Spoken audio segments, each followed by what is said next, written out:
رسول اللہ صلی اللہ علیہ وسلم نے فرمایا نامراد ہے وہ شخص، بد نصیب ہے وہ شخص، بد نصیب ہے وہ شخص، اور بد نصیب ہے وہ شخص جس کی زندگی میں اسے والدین ملے اور پھر وہ ان کی زندگی میں ان کی خدمت کر کے جنت حاصل نہ کر سکے۔ جنت حاصل کرنے کا سب سے بہت بڑا ذریعہ والدین کی خدمت ہے۔ اور اگر ہم چاہتے ہیں اللہ راضی ہو جائے، اللہ کی رضا کے لیے ہم کیا کیا کرتے ہیں، اللہ کو خوش کرنے کے لیے ہم کیا کیا کرتے ہیں، ان کاموں میں سے ایک بہت بڑا کام یہ ہے کہ اگر ہم چاہتے ہیں کہ اللہ ہم سے راضی ہو جائے، اگر ہم چاہتے ہیں کہ اللہ کی خوشنودی ہمیں حاصل ہو جائے، اگر ہم چاہتے ہیں کہ اللہ کی رضا کی بدولت ہمیں جنت مل جائے، اللہ کی رضا کی بدولت ہم جہنم سے بچ جائیں، رسول اللہ صلی اللہ علیہ وسلم نے فرمایا والدین کو راضی کر لو۔ رضا الرب رضا الوالدین، اللہ کی رضا والدین کی رضا میں ہے۔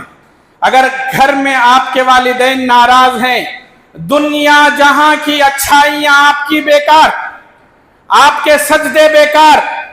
آپ کی عبادتیں بیکار، آپ کی ریاضتیں بیکار، آپ کے مجاہدے بیکار، آپ کے صدقہ اور خیرات بیکار،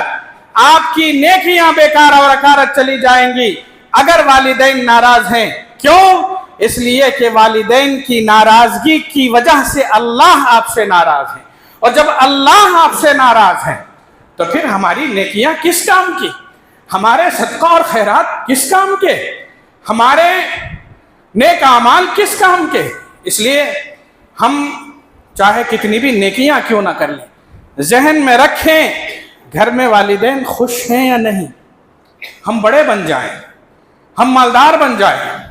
ہم عہدیدار بن جائیں، ہم مصروف ترین ہو جائیں،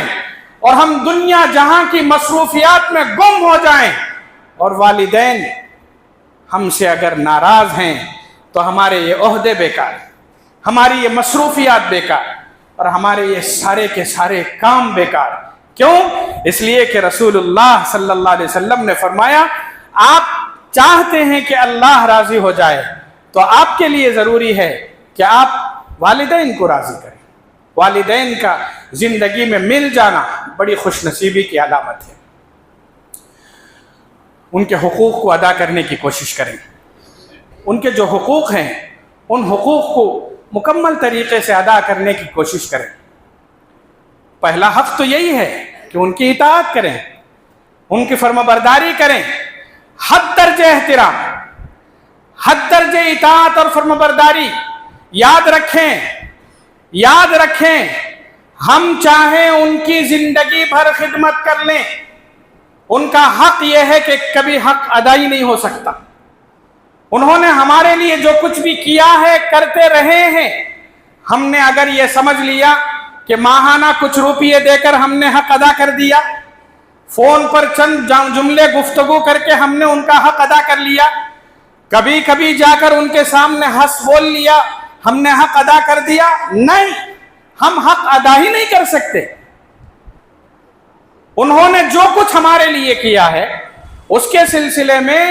ہم ان کا حق ادا ہی نہیں کر سکتے اس زندگی میں، الا یہ کہ اللہ تعالی ہماری خدمات کو قبول کر کے ہمیں جنت دے دے، ورنہ زندگی بھر ان کے حقوق ہم ادا ہی نہیں کر سکتے۔ جانتے ہیں